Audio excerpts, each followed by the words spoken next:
We are covering every angle this morning with NBC News senior White House correspondent Gabe Gutierrez, NBC News senior business correspondent Christine Romans, Republican strategist and MSNBC political analyst Susan Del Percio, and New York Times chief White House correspondent and MSNBC political analyst Peter Baker.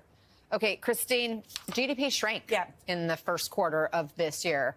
What is the significance of that, and how does that impact everyday Americans? So it's the first time the economy didn't grow since the pandemic, and so that is remarkable for its timing. And it was growing strongly at the end of last year. So this is the brakes, hitting the brakes on the American economy. And when you look in the formula that you use to figure out gross domestic product, all of these imports ahead of his tariffs, record amounts of imports in some categories coming in here as people were stockpiling ahead of tariffs. That distorted this number, and so that's why it's so negative. You also had government spending fall because of DOGE, and they're cutting government spending. And remember, this is a rearview mirror picture. This is the first 3 months of the year, so this is before the biggest of the Trump tariffs started to bite. So does that mean it could get even worse? It could, or it could bounce back. We really don't know what's going to happen. I mean, this trade policy is so upsetting of the apple cart. You know, it's unclear what's going to happen next. We did see a private sector payroll number today that was very, very weak. There's a government jobs number on Friday. Every one of these numbers we're going to be parsing